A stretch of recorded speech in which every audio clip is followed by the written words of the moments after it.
It's very good for me to talk about this topic because it made me, of course, thinking a lot. And I felt a little bit challenged because when I started preparing for tonight's evening, I was in a quite happy mood and in a good spirit. And then suddenly my happiness would fly away somewhere in the happiness nirvana. And I just couldn't feel it anymore. And it made me thinking, what I'm going to share here, how real is it? Am I real what I'm going to say? Is it really what I experience? And to speak frankly, to maintain constant happiness in today's world is a big challenge. And to take up this challenge is actually, I think, very, very good. It's very good and also very necessary. And I think when we take up this challenge, we can move a lot in our own lives and also in the lives of others. Moving in the sense of bringing light and good spirit into our lives. So, I'm happy to talk about it, actually, I must say. So I'm going to share a presentation in 3 parts. First, I would like to think about with you how to increase courage to make happiness a priority in my life. So this would be the first part. And then the second part, I would like to deepen the understanding of happiness, what increases happiness and what actually blocks happiness. I think it's important to think about that, about the more subtle aspects. And then in the third part, I would like to share with you a presentation where we develop a very simple 3-step mini plan as to how we can increase our happiness. Because after 1 hour sharing, we need to have a kind of a little plan. And if this plan is very simple and something that we can accept from inside, then it's much more valuable than having heard many, many points and then it doesn't come into practical life. So I hope that's okay for everyone. That's at least how I'm prepared. And so I would like to start with the first part. Increase the courage to make happiness as a focus in my life, a priority in my life. And how do I allow myself for happiness to become a priority in my life? I think only when I really understand the importance of it. And it might be a little bit different in other cultures. I mean to say in the Western world, we are quite task-orientated, goal-orientated. We want to get things done. We want to take up responsibilities, and when we have them, we want to fulfill them. And these are actually very, very good qualities that we have here in the West. But sometimes happiness gets a little bit pushed to the back.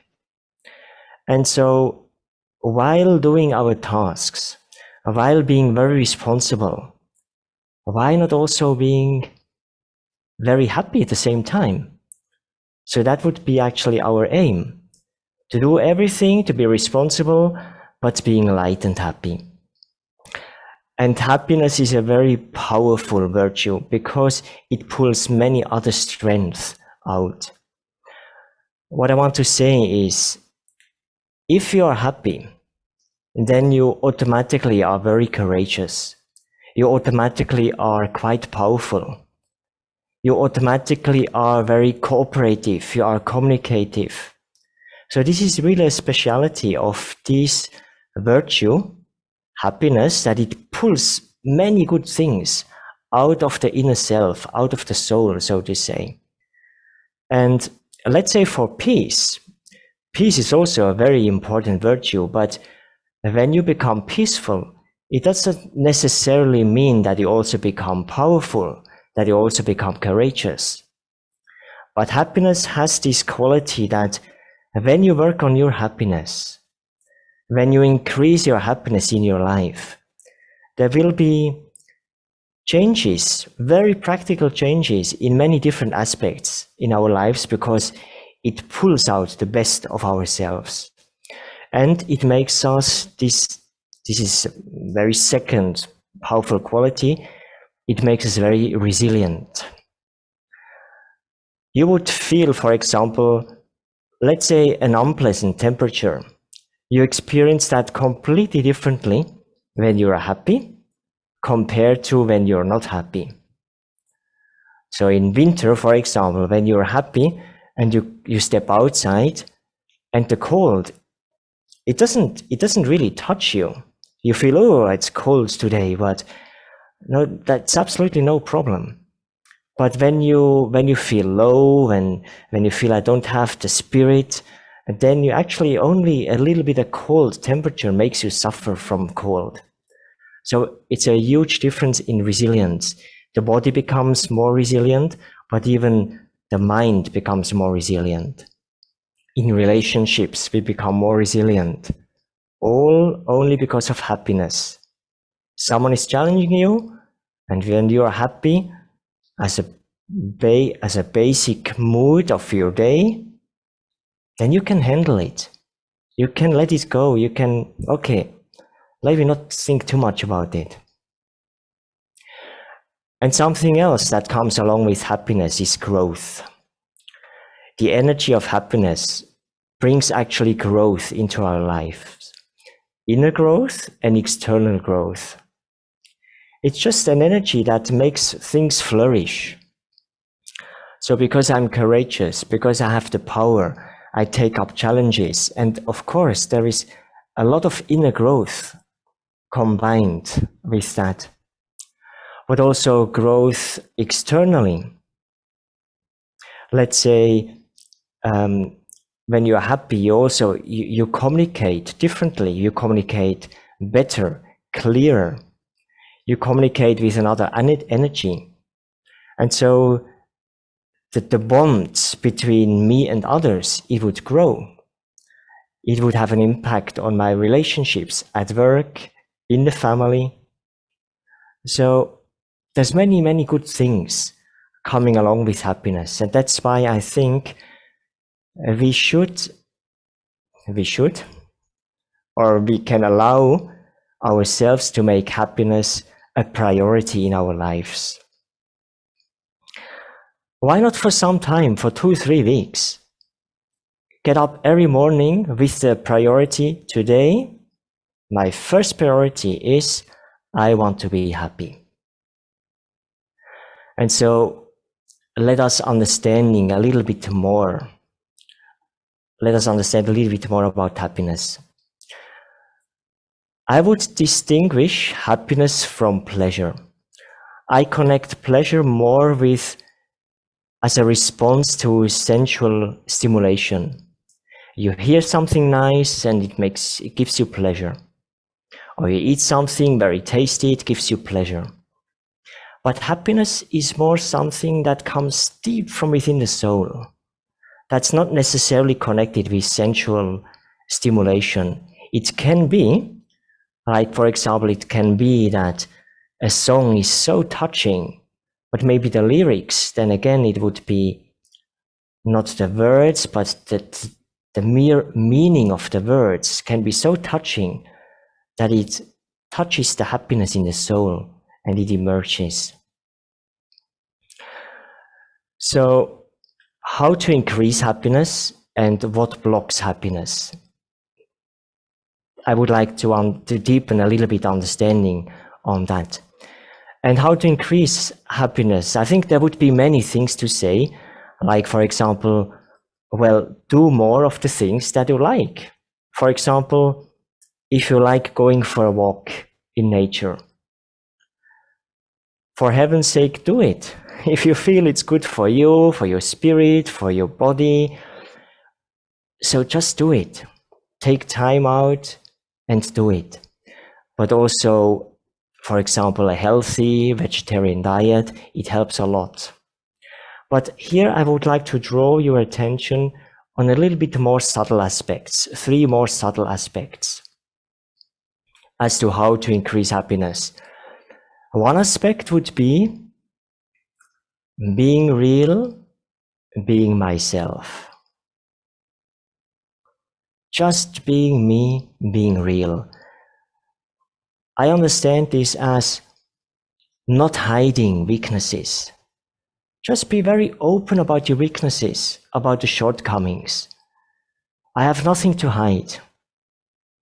And then with the strength, don't show off.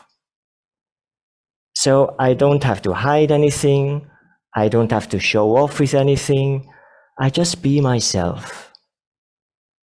Just real. Inside, same as outside. And so I think this would really help increasing our happiness. But this doesn't mean that, for example, when we are a little bit in a low mood, that like we show that everywhere, but being in a low mood means also, okay, take up the responsibility and do something to increase your mood. And we will see how we can do that. Very important. So being real, being yourself, this would be one more subtle aspect, how to increase our happiness. And then using and increasing our potential. This also fosters happiness. That means accepting challenges that come along the way. People ask you for something, people ask you for cooperation. Maybe you think, I cannot do this, but still you say yes. And so you stretch your capacity, you use your potential. You can even challenge this and invite tests to come. I remember someone that was in Australia, someone told me, I really felt very good and I had the feeling this needs to be tested. And so she would speak it out loudly to whomever, to the universe. Okay, I can be tested. I am stable. I am happy. Believe it or not, next day, her car got stolen. And she said that was really the one thing she was very much attached to. But she took up the challenge and she worked on it. And actually, I saw her the very same day and she passed the test because she was still in a quite happy mood, very stable mood. So using our potential, knowing our potential and use it for myself, for others, saying yes, creating something new, something that we might think of doing and we push ahead of us since a long time. Now say yes, okay, now I do it. It's a time to do it. There's nothing to wait for. And then if we do that, things that we push ahead of us since a long time, when we take the courage, when we step up and say, now I do it, something inside happens. A lot of happiness, a lot of enthusiasm is actually released because this energy has been blocked for a long time. You do it now and it's being released. A very good feeling. And the third very subtle aspect as to how increase happiness would be moving my identification from the physical to the spiritual. So many who listen to these talks would have heard about that, but I think that's something to think about not only again and again, but every single day. So I think we understand that a human being consists of 2 entities. There is the physical, the body, and there is the spirit, the living being, the one who thinks, the one who feels. Now, where is the happiness? Is it in this physical entity that is made up of 5 elements, flesh and bone? How much percent water? I think about 60-70% water. So is the happiness contained in this? Or is the happiness contained in the spirit, in the soul, in the one that actually fills this being, this physical entity with life? And so I think we all understand that the happiness is here, in the spirit, in the being, in the soul. So when I again and again, every day, move my identity away from the physical to the spirit, to the soul, then it connects me with the inner happiness that is actually there, that is always there. And probably you would have heard of people who went through near-death experiences. So people who were declared as dead, and then they came back, and for sure they would have to tell something. And so they said how they were completely separate from the body, and how the body was down there, they could see the body from up above, and they felt so free. They felt so happy, unlimited. No worries, no burden about anything. Why? Because their identity for this moment was no longer with the physical being. It was only with the soul. They had become the soul, what they truly are. And so from this we can learn every day, when you get up in the morning, I am a happy soul. I am a happy soul. Happiness is in the soul. So these are 3 more subtle aspects how we can increase again and again our happiness. And then the question is, but why is not always there? So we can think of happiness as energy in the soul, but sometimes it's blocked. And how can we open these blockages so that this energy can flow freely again? It's like we need to have methods to release this energy of happiness. And so I would like to draw your attention on 3 issues or 3 things that block our happiness. One is something very strange we do. Not all, probably, but many. At least I do sometimes. Postponing. Let me get done this, and then afterwards I have time to be happy. Let me finish this task. Or first I have to go through this formation and then I have more time. I'm leading a stressful phase here at work. Afterwards it will be fine, I can be happy. No, this will never happen. The time to be happy is now. I have a lot to do? Okay. Let me do it with happiness now. I have a challenging relationship. Why should I wait with being happy until this has been solved? No. Now, be happy. Allow yourself to be happy. And then this happiness helps actually solving the problem. Because happiness is so to say, a problem-solving energy. Definitely. So happiness is for now.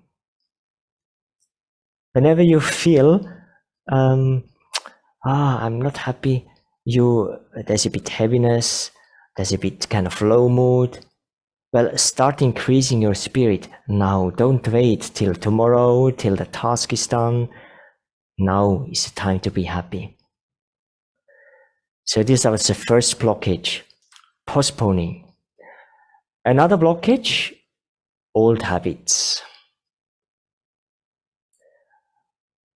For example, to see someone always in the same light, or in the same shadow, so to say. It's just an old habit. Let this person be free. Let it allow that this person can change. Don't hold on to an old picture you're holding on to of that person. Forgive, forget, let's move on together. Or old habit of me feeling not good enough. No, why should I be happy? Or no, I have to be better in this and better in that, and then I can be happy. No, this is only a habit. A very old habit is also holding on to a grumpy mood. For example, lately, I suddenly realized in myself, since a few days, I thought, what is going on actually? I'm walking through life with a little bit of grumpy mood inside. I wasn't like that earlier. As a young lad, I was really very light, and I would, not worried about too many things, and then just whatever comes, I would accept. And then I thought, why can I no longer do that? Okay, I'm a bit older, but I'm still the same, right? So, and I really didn't like this grumpiness inside. And also you also had a situation where there was a little bit of a conflict, and the other person actually moved on, was again content, but inside, I would be the one holding on to the conflict and feeling, no, you have to see that I wasn't content. You have to realize that you hurted me. And so I hold on to that. I do not allow myself to move forward back to happiness, only because of, actually it's ego, right? You have to realize what you did to me. But then actually I'm just doing that to myself. The other person is content again. So again, letting go. Don't think about others. Just move on. Be happy now. Let go of these old habits. Not feeling worthy enough. No, every single being is worth a lot.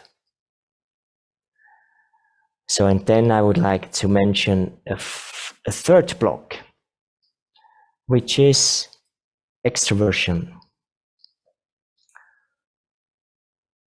I think this is very subtle, but it happens very quickly. When you're happy, you become extroverted.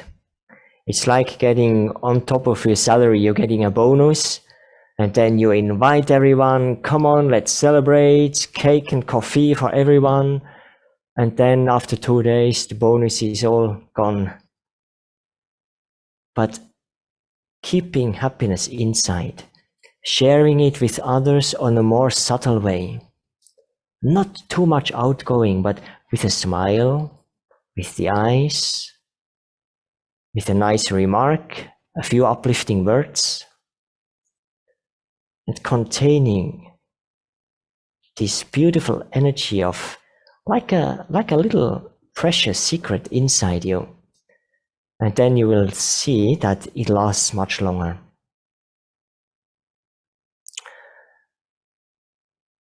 So I hope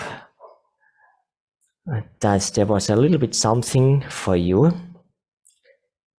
in this part of understanding more about happiness.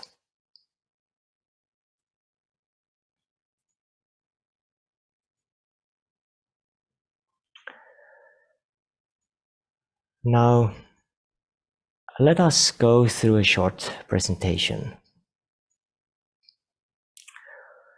You see how sadness looks like? That's not for us, isn't it? We want to be happy. A happy dog even is something so beautiful, so beautiful. Actually, everyone who is happy It's just a very beautiful, contagious energy. And so this presentation leads us into a very simple plan as to how you can increase your happiness over, let's say, the next 2-3 weeks. And I would say, I can promise, if you do that, you will feel a difference. You will feel your happiness growing. I really believe that. So what is the deep philosophy of happiness? Probably you would already have seen this. I really love that. Why are you so happy? I have no idea. So the understanding of happiness between two persons, between these two monks or yogis, these are two different worlds. And we can see in which world we are rather living or where we want to live. So here there is the belief on the left-hand side, I am happy because of something, when something happens, if this or that condition is fulfilled. So external conditions, that means I am not a master over my own happiness. I give it into the hands of external situations. But this being, this guy here, he understands that happiness is the original nature of human soul. That means he has the firm belief happiness is actually already there. Now the question is, do I truly believe that? No, with these things, very quickly we say, yes, of course. Someone tells you, hey, happiness is in you. And you say very quickly, yes, of course, I know. But do you truly believe it? Happiness is a part of you, the soul. This energy is always there. It's only a question of, do you have access to it? Or is it blocked? And if it's blocked, what can you do to unblock it, to release this energy of happiness so that it becomes an experience again? So, and how do you increase this belief or this certainty? By telling yourself, happiness is a part of me. I carry this energy inside. So happiness in today's world is a bit like this. So she is happy, right? She's content. Now, something happens, and then we go into this mood. Poor me. Because of this, I cannot.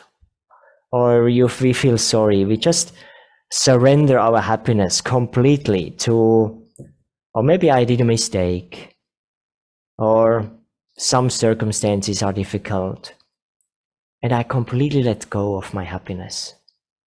This happens. Or someone challenges us, and then our projection goes outside. Because of you, you take my happiness. It's not true. Nobody can actually take my happiness. Someone does something, and I start having negative thoughts, and this then blocks my happiness, these negative thoughts.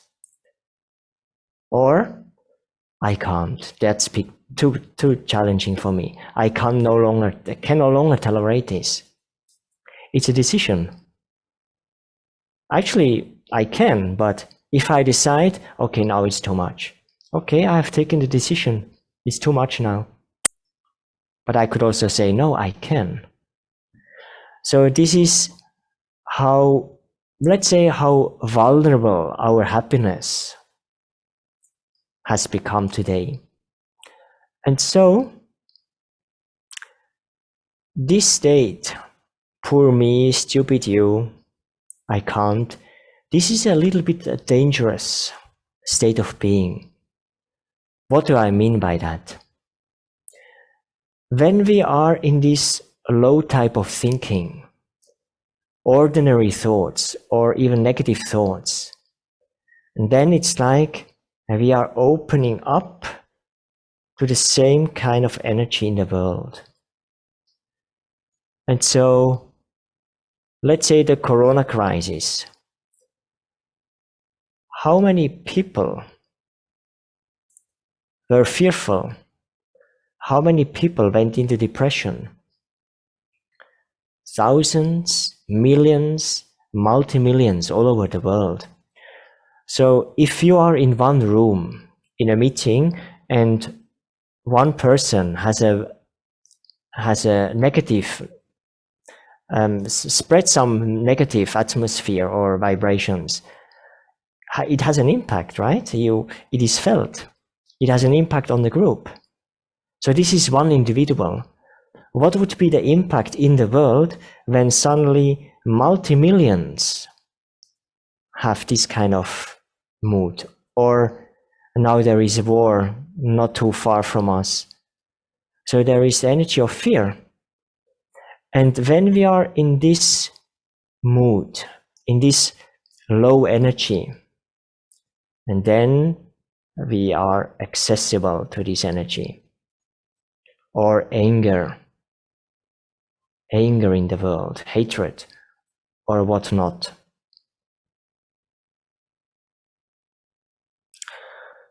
So we don't want that. This is too dangerous. We want to keep our spirit on a good level, on a high level. And if we have a drop down, which sometimes happens, what can we do to bring us out as quickly as possible, to lift our spirit? So I hope this is relevant for you. For me, it's very relevant. I must say, when this corona crisis started, suddenly I felt this heaviness. And I would wonder, what's going on? Where does this come from? I never felt that before. Something was pulling me down. And with time, I think the soul became more powerful to get me out of this state of mind. So we probably would have also strengthened the self with your personal methods. So I believe, my dear friends, what we need is a total change of attitude. We have to accept that the world goes through a very challenging phase. I think every single one would accept that, would agree, yes, it's true. Whole humanity faces a very challenging era. But how we experience this time, this era we are going through, is really to a very big percentage up to us. How much I will be influenced through the happenings in the world is very much up to me. And these are again the two different worlds. Am I the one who needs the world to make me happy? Or am I the one who says, let me get out there, bring happiness in my family, in my working team, in my community, wherever I move around, in the street, when I go shopping, let me spread happiness, let me spread lightness. And this actually makes me very, very strong in the face of challenges. And it's like we are building up a protection shield. You see the big difference? Expecting the world to make me happy. That means I'm open to all kind of energies. Or saying, I go out there and I do my job, bringing happiness. Because it's us, right? We are the ones who listen to these topics. We are the ones who meditate. We are the ones who pay attention to this. So it's us who are capable to bring this to the world. And we have very good examples. These beings, these great human beings, Mother Teresa, Nelson Mandela, Mahatma Gandhi, or this saint, no idea who this is, but all saints, they have become saints because they would have gone through big challenges, right? And so all this, look at their faces and think of the challenges they have been going through. Mother Teresa, facing every day the absolute misery of life, seeing people dying in the street, helping them, picking them up. So that was her work. Nelson Mandela, 20 years in prison for nothing. Look at his smile, coming out of prison, becoming president, with a good spirit, without negativity. Mahatma Gandhi, being jailed also, not eating for days and weeks. But they had all a vision, right? They were not expecting anything from the world. They would know the world has nothing to give me. I have to give something to the world. And so we wonder, where does actually this power come from? And as we are all human beings, we would have the same power. So, what do you think? What is the greatest spiritual power of every human soul?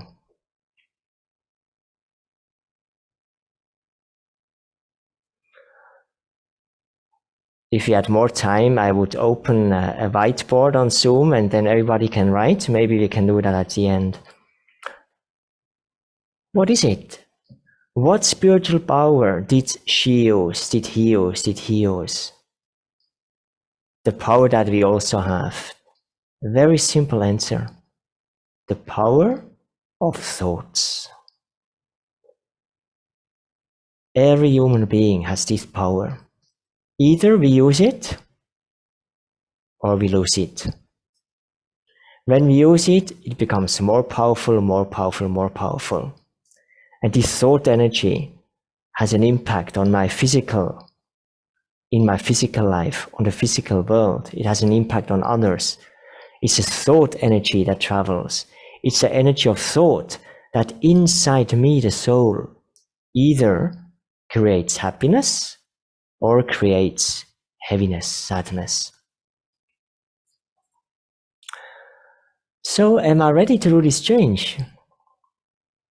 Am I ready to take up this challenge? So with the power of thought, coming back to the other three examples, how would it look like? Instead of poor me, I would immediately think, hold on, what's going on inside? What are my thoughts that make me heavy? What have I done wrong that led to my heaviness? Let me change it immediately.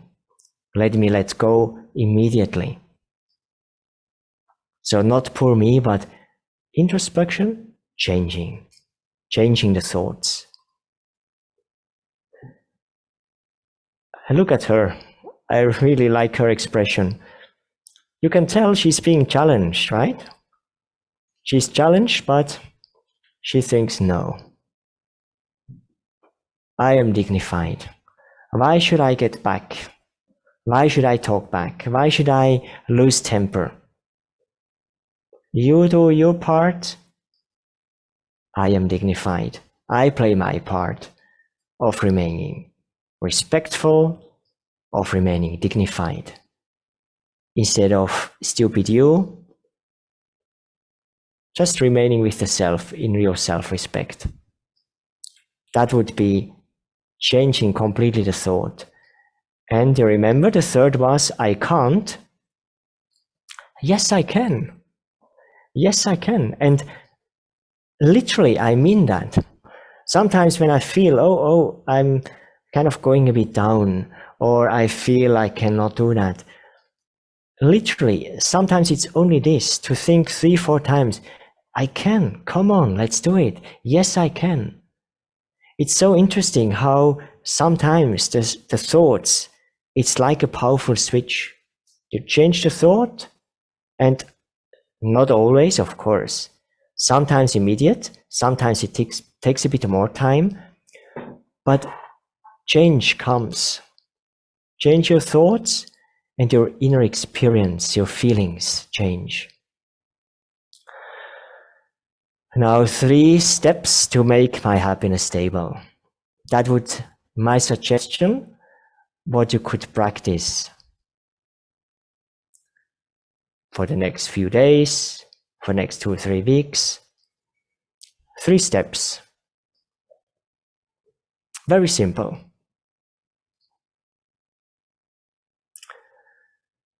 First step,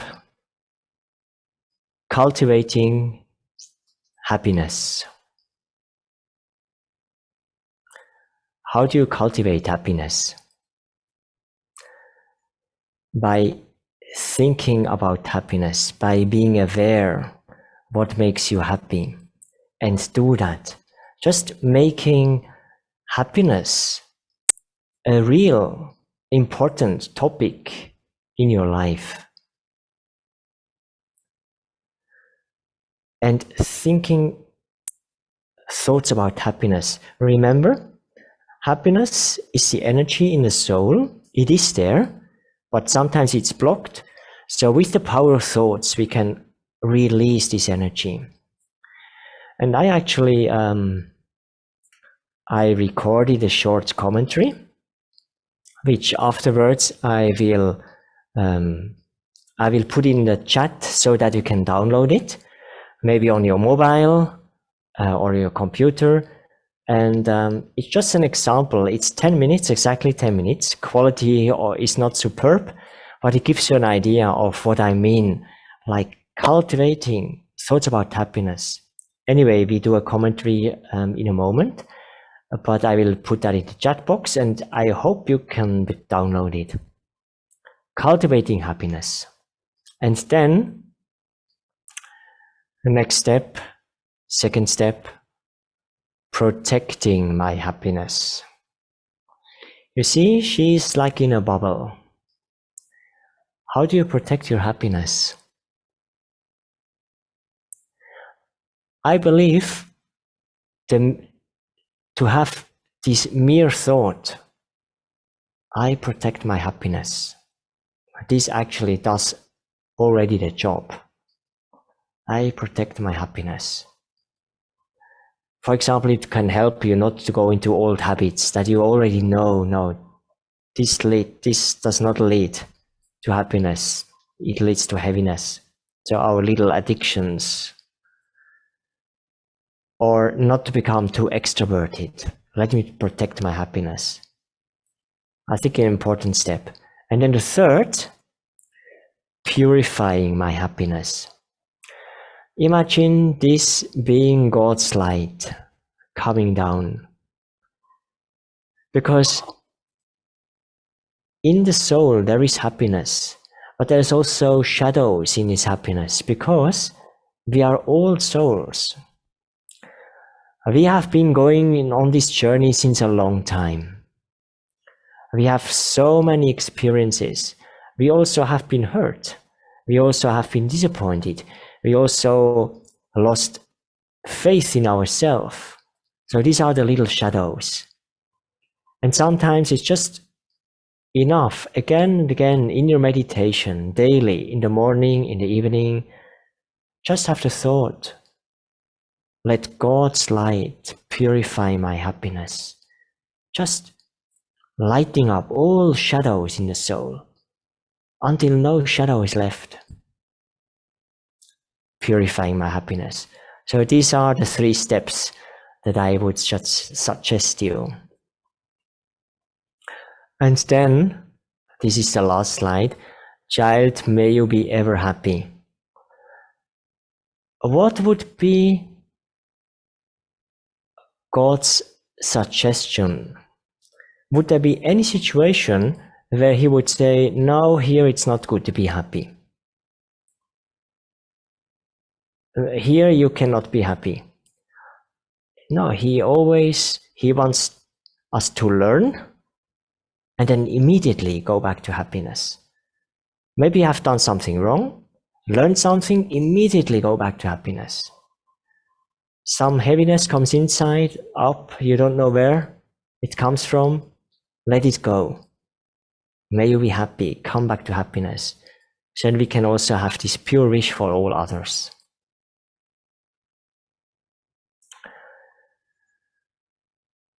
So let us go into a moment of silence.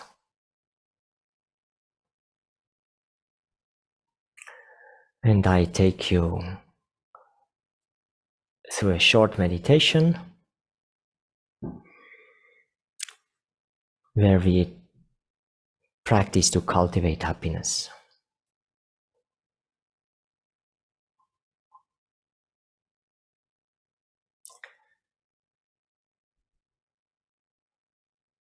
Just relax your body.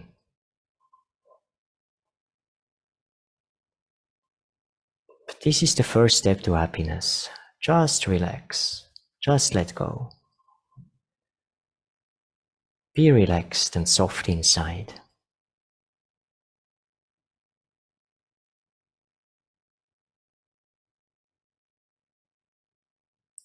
Feel the peace inside.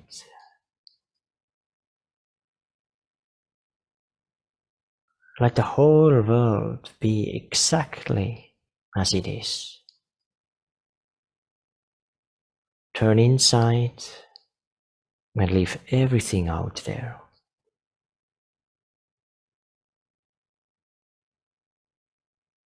And I remind myself, I am a happy being.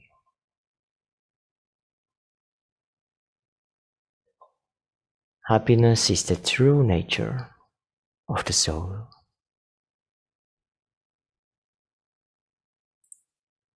Originally, there has been pure, constant happiness.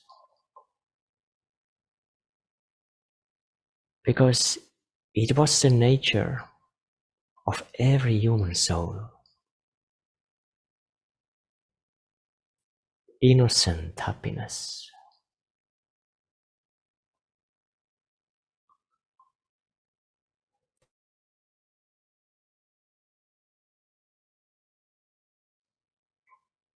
A happiness without cause. A happiness for no reason.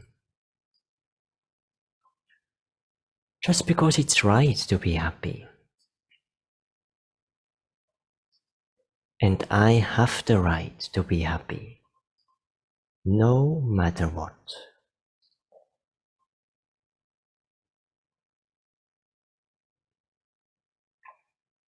Even if people around me cannot be happy at the moment,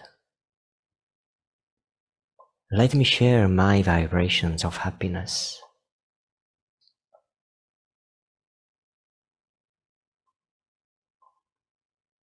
I will no longer surrender my happiness to any external reason. I remain stable in my own pure happiness. It's my right. I would say it's my duty. Let me create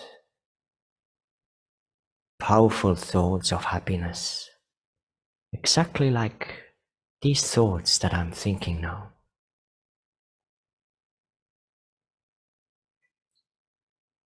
However big the challenge,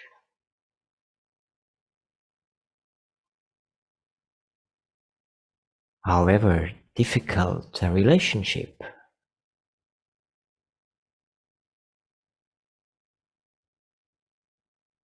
however large a task, let me do everything with happiness. And it will pull the help of the whole universe. And now for one moment, let God's light shine into the soul behind my forehead.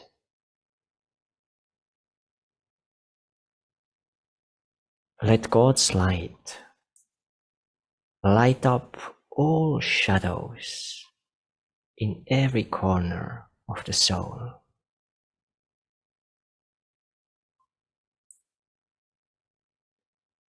See inside how all shadows in the soul behind the forehead just disappear one by one or all together.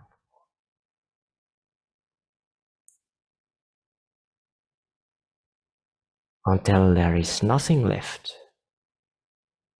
but light and happiness.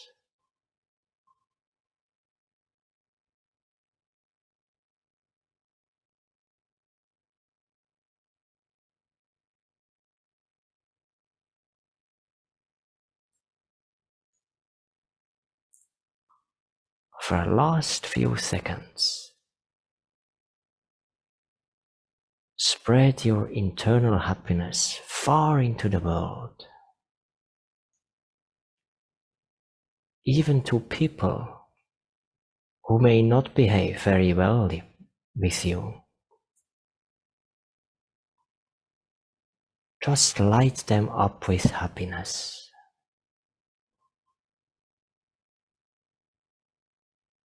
Surround the whole world with your light.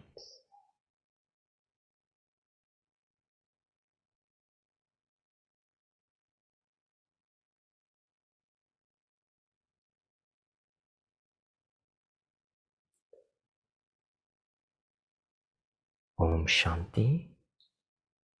Thanks so much for your attention.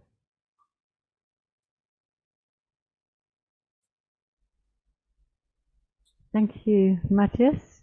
And we do have some questions for you, if I can ask them. And so the first question, can you say more about how ego blocks happiness? Yes. I go back to the example that I was picking up on. The ego wants to be right. If I could also say, well, nobody has to see who I am, has to think very well of me, has to know all what I know. I could also think, let everybody think of myself what they want. I just try to be my best. So, but the ego, this would be very pure, but the ego wants to prove I am right. And if someone has done something, for example, the ego wants to show I am right and you are wrong, and I now show you this to you. And so I hold on to the grumpiness. This is just one example. Being right, wanting to prove, wanting to be better than others. These are all signs of ego, but also feeling less worth than others. That's also ego.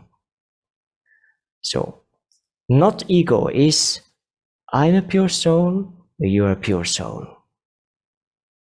So whether the other is, whatever the other is, whatever I am, we are just on the same level, eye to eye. So to say, brothers, soul brothers, a brotherhood, we say a brotherhood of men. So actually, ego is such a vast topic, but with one single practice, we can change that. And that is seeing others as souls, as a point of light, and seeing myself as a point of light. Actually, that was exactly what I was doing. You know, I said that 2 days ago my happiness would fly away. I just would see myself inside as a point of light and thinking, I am this pure being. I am a happy soul. I'm a very valuable soul. So again and again, I would give this thought to me. And then this helps changing from ego to real self-respect. That's what I would say. Thank you. And we have some more very good questions. The next one is, what if I think that it's God's will that I'm unhappy? How to let go that I'm sad because I'm bad? Yes. So this lack of self-worth, I think we just have to understand that, you know, as I said, we are all souls. We have a long journey. And we carry stains in the soul from this journey. And these stains come in form of beliefs. And I can no longer distinguish whether this belief is true or false. I just believe it. For example, I'm not good. I'm not worth. No, I worked many years in a school. And I remember there was one child, I think it was second standard, a young child. And believe it or not, but this child has said to me, you know, I'm a problem child. Now, can you believe? How would the parents talk with this child? What would this child have heard? The parents talking to others about him, so that the child adopts this belief, I'm a problem child. And then you grow up with this belief.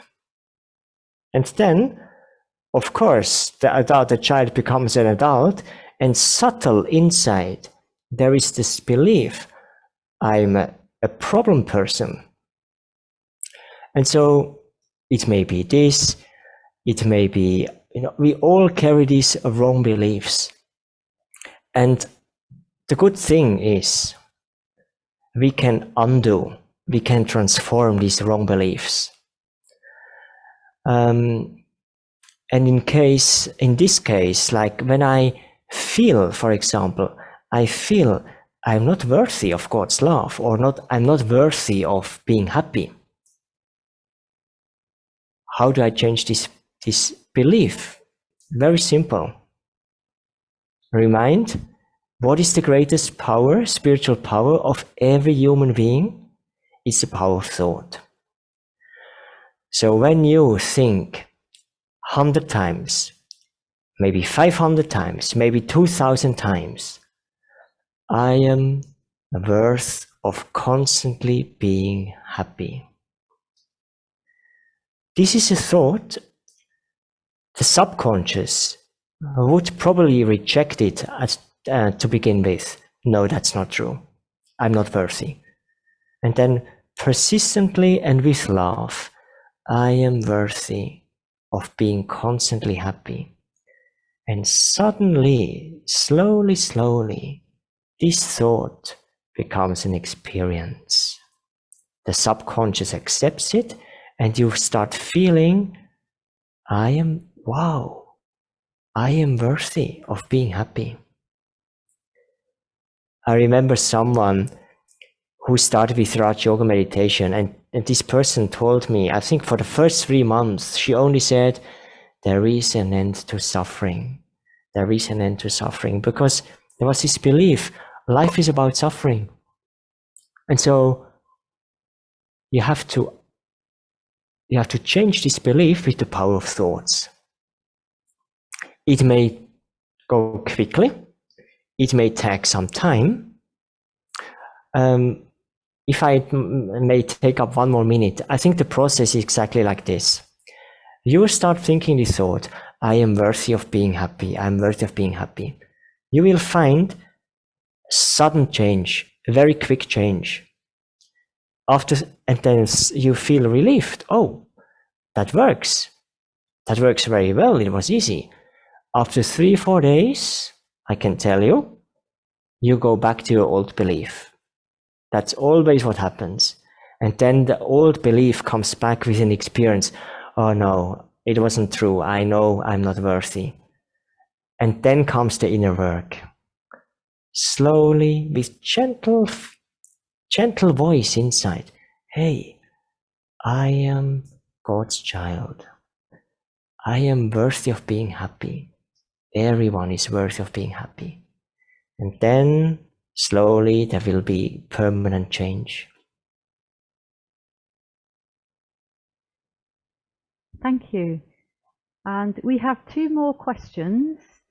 And one of them is 2 people asking the same question in a different way. Okay. So I'll just pose it as one question. And then we have one final last quick question after that. Good. So the next question is, please can you explain what does it mean to be happy and stay happy when someone you love is suffering? Yes. So I'm grateful for these very good questions. Maybe you have noticed, if you are suffering physically, mentally, and someone comes along and say, oh no, oh, this is really hard. Does it help you? Or does it uplift you? Does it uplift you or does it pull you down? It doesn't help.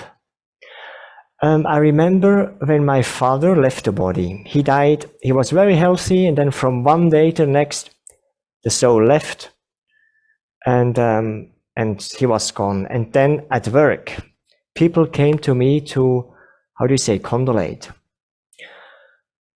And what I noticed, that I'm actually quite fine. I'm actually fine. I can deal well with it. But people would come in my office with big eyes, as if it would have been their father who left. And they say, oh, that's really hard, condolate.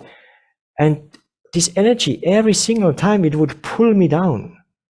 And I almost had to start crying because of their energy. And then there was one other teacher coming. She came literally with a smiling face. She said, all the best. Now, isn't that crazy? Life just goes on, and you probably have a lot of work, and something like this happens, and you just continue working. That's how life is, isn't it? So I wish you all the best. That was so relieving. She turned her back and left, and then I thought, that's really interesting. Her smiling face, that would actually help me. But if someone is suffering, of course you don't come along making jokes. Maybe you just have to be there. You just have to be there. But you don't make a long face. You make slight smile. You would know, conscience would tell. But don't go like, oh, do you poor thing. It really doesn't help. This energy pulls the soul down. It doesn't help. I wanted to give a quick answer, sorry. That's very good, thank you. And so the final quick question, maybe one sentence, is what was the happiest moment you have had? Oh, that's a very good question. The happiest moment. I think, but I must say it's rather something I'm working on. Happy moments where no one else can see it. Where I'm just on myself and I feel very good inside. And I don't have to show anyone. And actually it's something I'm a little bit projecting here, what I want to achieve more for myself. But this will be the happiest moments. And when I look back, when I was on my own, and just this lightness and happiness was there. That's I find very precious.